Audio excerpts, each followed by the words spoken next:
Donc, nous voici ici au bloc 3.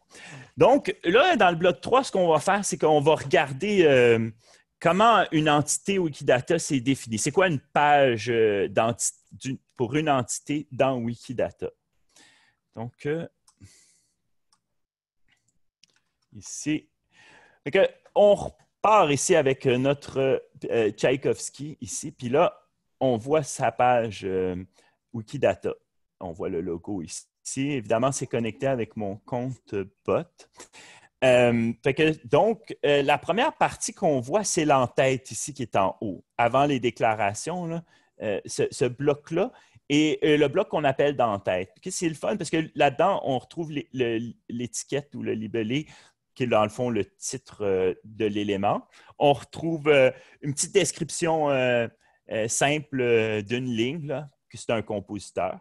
Puis on peut avoir aussi d'autres noms, qui n'est pas le cas en français, mais si on regarde en anglais, on peut voir que des fois, dans son nom, il ne met pas Illich. Donc, c'est juste Piotr Tchaïkovski, excusez-moi, où il y en a une variation où c'est écrit Peter.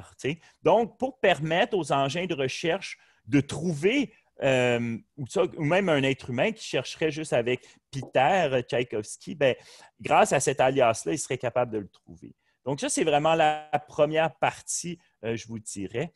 Je vais, juste pour qu'on se donne un peu plus de... Je vais aller ici dans Wikidata. Puis, on va retourner. Disons, ici, je vais copier le Q7315. Puis là, là, je fais une recherche. Puis là, il me dit, ben, Q7315, dans le fond, c'est lui. Je dis, OK, parfait. Fait que là, ici, ça, c'est la page Wikidata en tant que telle. Donc, comme je parlais, là, ça, c'est la partie en tête ici. Puis là, je vais juste faire un survol avec vous, puis après ça, je vais revenir à les décrire précisément chacune. Donc, la première partie, c'est l'entête. Après ça, on a les déclarations. Donc, à partir d'ici, on a les déclarations. Donc, la première, c'est un être humain, M. Tchaïkovski, n'est-ce pas? Il y a une image. L'image, elle vient de Wikicommons.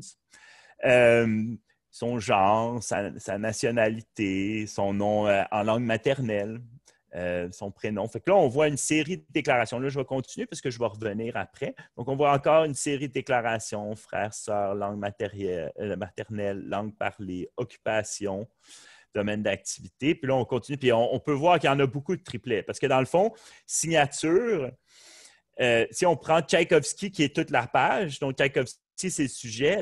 La propriété, c'est signature. On voit P109 ici, excusez-moi. On voit P109. Puis ici, on voit l'image de sa signature. Donc, ça, c'est un triplet. Puis évidemment, bien, chacune des déclarations sont des triplets ici. Donc, on en a des tonnes. Je vais vraiment aller vite là-dessus.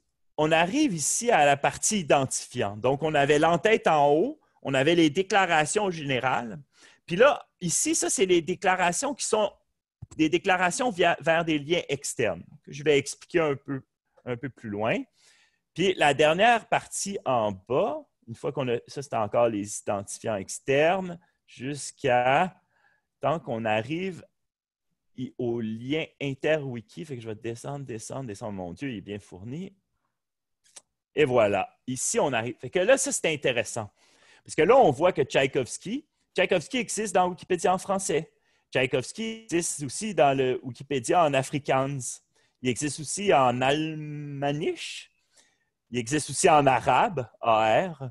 On reconnaît d'ailleurs Tchaïkovski écrit en arabe. On reconnaît de l'arabe, peut-être pas Tchaïkovski, mais on reconnaît de l'arabe. Donc, on peut voir ici que dans le fond, il y a beaucoup de Wikipédia où il y a une page qui parle de Tchaïkovski. C'est une personne avec une grande notoriété. Donc, puis on peut voir aussi qu'il n'y a pas juste le projet Wikipédia. Là. Il y a d'autres projets dans la fondation Wikimedia, dont le projet Wikileaks, le projet Wikinews, le projet Wikiquotes, le projet Wikisource. Wikisource, c'est des livres, des vieux livres qui sont numérisés.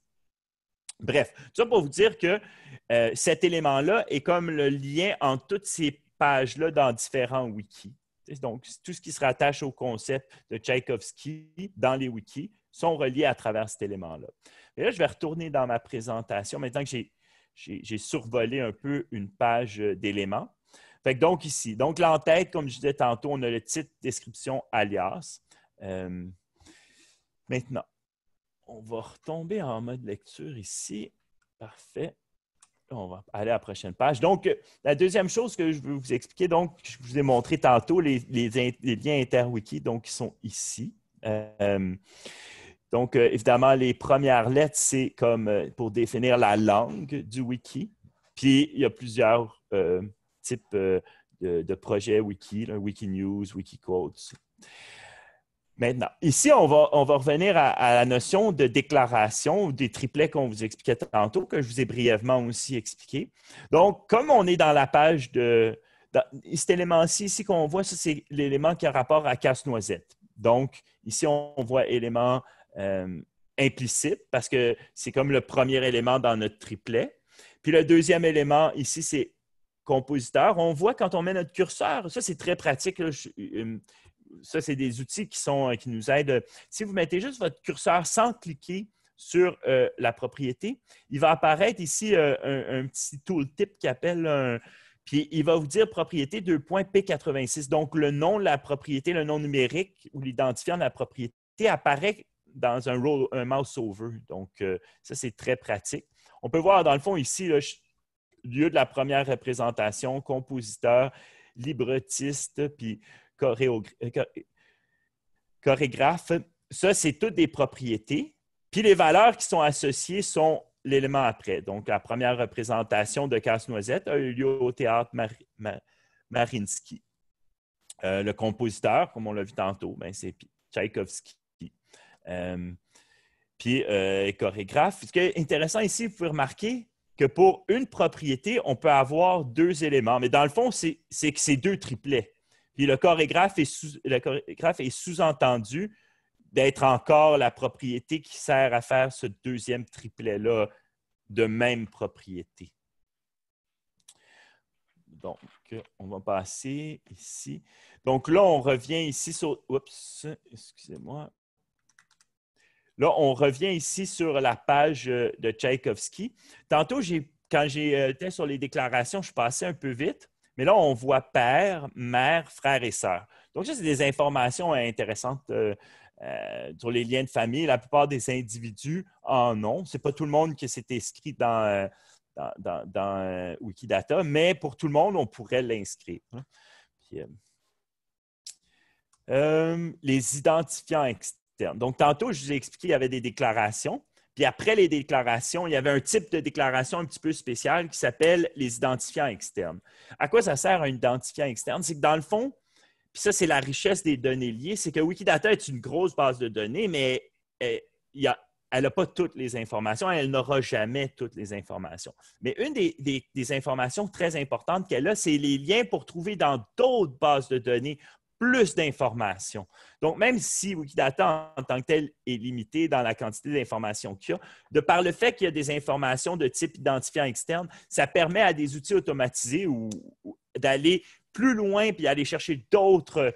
Donc, c'est là la force des données liées. C'est quand les liens que Wikidata donne permettent, dans le fond, d'avoir accès à un plus grand bassin d'informations précise et, entre guillemets, parfaite. Parce que quand Tchaïkovski a un identifiant externe dans une autre base de données ou comme identifiant à la Bibliothèque nationale de France, là, ça, là, ce numéro-là, c'est vraiment juste Tchaïkovski qui l'a. Si on va à la Bibliothèque nationale de France puis on demande le 1390-0329P, c'est certain que ça va nous parler du Tchaïkovski, l'individu qui a produit la musique pour Casse-Noisette. Donc, c'est vraiment, vraiment intéressant, les liens externes.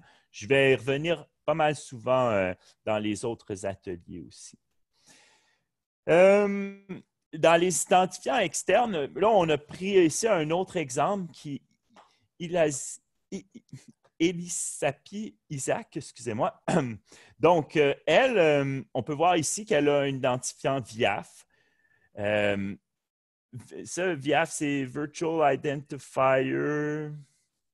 En tout cas, c'est un identifiant très connu pour les individus et en général. Il y a ISNI aussi, qui est un autre identifiant pour les personnes qui se veulent des identifiants où tout le monde pourrait avoir son numéro. D'ailleurs, au Québec, là, il y a beaucoup d'organismes comme je sais que la BANQ travaille pour être un dépositaire pour donner des numéros ISNI directement aux gens du Québec. Puis ça, c'est très intéressant. Bibliothèque nationale de France, la Library of Congress Authority ID. La Library of Congress, c'est une grosse bibliothèque. Puis souvent, on va retrouver des identifiants. Donc, c'est vraiment très intéressant. Il y a d'autres identifiants qui sont connus ici, comme Music Brain, Songkick, puis MDB. On les utilise assez souvent. Là. Juste un petit détail que je veux vous donner. Là. Tantôt, on parlait de triplet. Donc, ça ici, c'est par rapport à le premier élément de notre triplet, ce serait Élie, Sapi, Isaac. La propriété ici, mettons, ce serait, on va prendre une Bibliothèque nationale de France. Puis ça, le troisième élément, dans le fond, lui, la valeur, dans ce cas-ci, c'est une valeur numérique. Mais là, c'est drôle parce qu'on voit qu'on peut cliquer dessus. C'est une valeur numérique, mais ce n'est pas un lien. Pourquoi on peut cliquer dessus? Bien, dans les identifiants externes, ils sont bâtis d'une façon que si vous mettez la valeur de l'identifiant, automatiquement, lui, il va transformer ça en lien que vous allez pouvoir cliquer dessus, puis ça va vous amener à la page de référence. Donc, malgré que ce soit une valeur, l'interface vous la transforme en URL parce qu'ici, dans le fond, que bien, toutes les propriétés de la Bibliothèque nationale de France, c'est sur le site Internet de la Bibliothèque nationale de France qu'on peut les retrouver avec ce numéro-là. Donc, ça, c'est intéressant. Même si c'est un numéro, Wikidata est capable de nous l'afficher comme un lien.